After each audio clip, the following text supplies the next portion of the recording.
Tiene el uso de la palabra.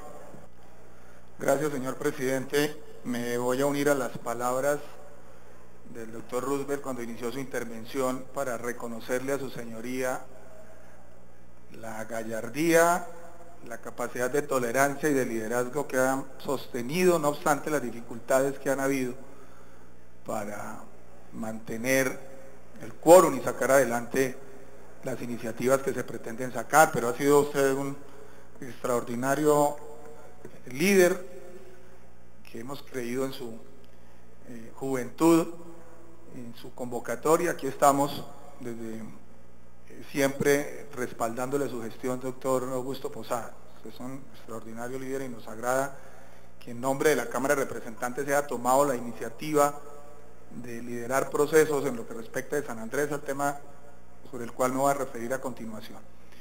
Pero quiero referirme a tres temas puntuales, señor presidente. El primero, frente al proyecto de ley número 185 que se ha discutido en el día de hoy. Aquí he escuchado voces de colegas decir que esta iniciativa tiene un contenido social muy importante, y así lo creo también. Y creo que el Estado colombiano, a través del gobierno, debe encontrar, junto con este Congreso, los mecanismos que permitan asegurarle al trabajador colombiano, a aquel que se mueve a través de los parangones del trabajo informal, que tiene periodos cortos de menos de 30 días o que trabaja al jornal, que pueda tener la protección social que se requiere, pero debe hacerse de una manera responsable y coherente con lo que el mismo gobierno está proponiendo, señor presidente.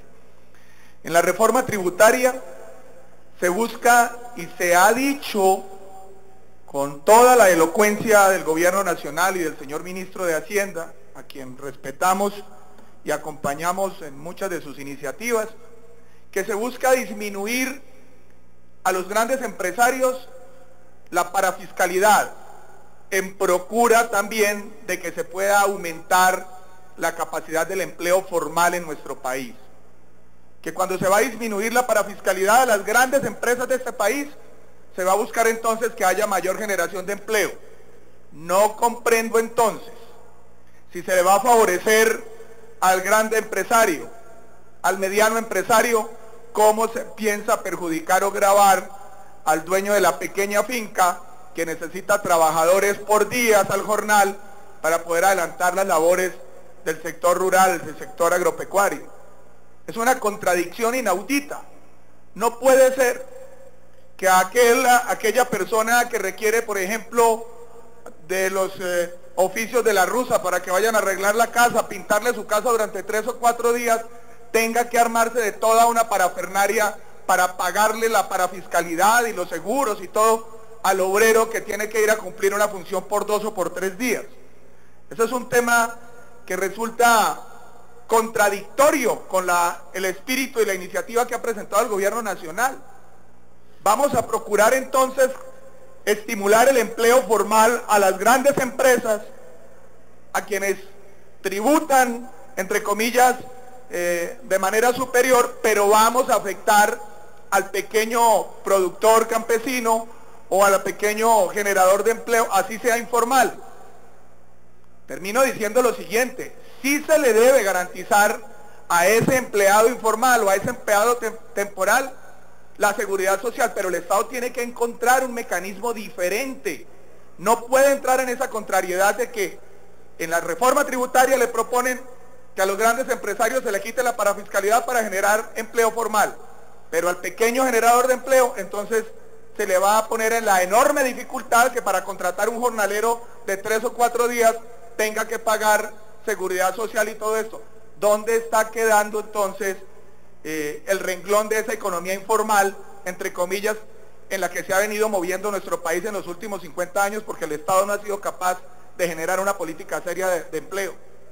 Esa es una contradicción enorme. Y yo creo que el Estado lo que tiene que hacer es encontrar, por ejemplo, a través del SENA, a propósito ahora de que se le van o se están inventando unas fórmulas nuevas para mantener los recursos con los que funciona el SENA, debiera ser a través del SENA o a través de otra entidad o a través de los municipios que se pueda pagar por cuenta del Estado esa parafiscalidad de los empleados informales o temporales de menos de periodos de 30 días. Tiene que darse una discusión a fondo, señor presidente, y ojalá esto lo escuchen los asesores del gobierno nacional, porque esto es un inaudito, absurdo. El segundo tema que quiero tocar, señor presidente, es el tema de los cafeteros, del sector cafetero del país. Los caficultores de nuestro país han agotado la paciencia.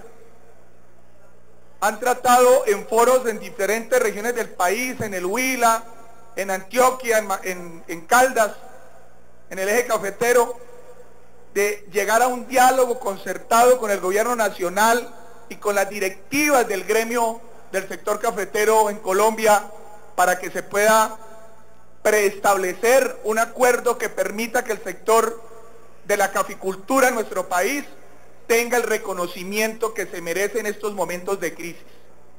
El aparato burocrático de la Federación Nacional de Cafeteros y del Fondo Nacional del Café, que dedicó y desvió su objetivo social a otras actividades, que cuando fue la época de las vacas gordas, cogió esos recursos y se fue a invertir en la bolsa y se fue a invertir en tantas otras cosas, en infraestructura, en tecnología, pero que al pequeño caficultor nunca le llegó esa participación de las utilidades que en su momento hubo cuando hubo la bonanza cafetera. Hoy están los cafeteros de nuestro país absolutamente quebrados, con la banca por cuenta de los créditos a punto de embargarles, rematarles sus fincas, sus pequeñas propiedades, y el gremio cafetero, el aparato burocrático, ese monstruo de la Federación Nacional de Cafeteros, se desquita diciendo que es que los caficultores no quisieron hacer transferencia de tecnología genética o que no quisieron hacer uso de la variedad del café para que resistiera las plagas. Eso no es cierto. Lo que no ha habido es liderazgo del sector cafetero, que se quedó con la savia, con la carne pulpa de la bonanza cafetera, y hoy los cafeteros están quebrados. Yo reconozco que este gobierno del presidente Juan Manuel Santos, que hace eco en todos los rincones de la geografía mundial, de ser un gobierno que escucha inclusive a los terroristas, no pueda escuchar al sector cafetero y no pueda ponerse de acuerdo para fijar un precio de sustentación, o para que en esta reforma tributaria, por ejemplo, pudiésemos, si es que pasa, preestablecer unos incentivos a los agroquímicos, que también es una mafia manejada por los poderosos de este país, que es lo que encarece los costos de la producción cafetera y lo que hace que se mengue la capacidad de utilidad que tienen los cafeteros de este país. Los cafeteros ya convocaron un paro y van a hacer una movilización social enorme.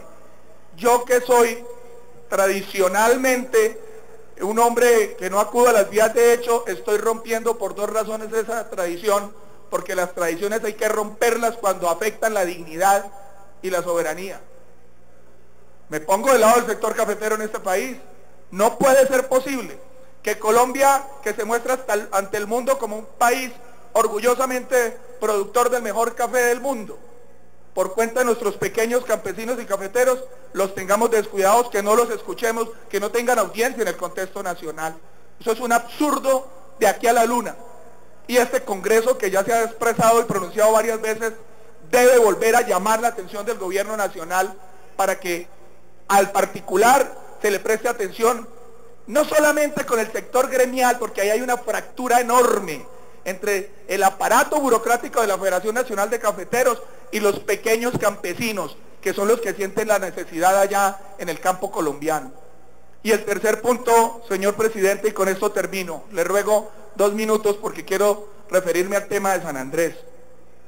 Aquí escuché con mucha atención a todos los colegas, los hemos escuchado, unas posturas más, unas posturas menos, pero aquí escuché la vehemencia ya reconocida del representante Guillermo Rivera, que se fue, diciendo, bien, doctor Rivera, diciendo que el presidente Uribe se va para San Andrés a convocar a la comunidad isleña, a los raizales de San Andrés. Yo tengo que decir lo siguiente, dijo el presidente Santos en su campaña: solo los idiotas no corrigen sus equivocaciones. o no cambian de opinión cuando la circunstancia... Sonido para el doctor Carlos, por favor. Cuando la circunstancia lo amerita. Presidente, el país está, yo creo, que en el momento más doloroso de su historia. Aquí han ocurrido hechos grandes que sacudieron la conciencia nacional. Precisamente en el año 48, el Bogotazo, los crímenes de grandes líderes de nuestra patria, cuando la década saciaga de los 80, de los 90, el narcotráfico. Tantas cosas dolorosas, la toma del Palacio de Justicia, el desastre natural de Armero, tantas cosas que nos han pasado. Pero por cuenta de la política internacional, es un momento en que el Estado colombiano, todos los colombianos, tenemos que unirnos, y así estamos unidos en ese profundo dolor en el que estamos. Establecer responsabilidades habrá que hacerlo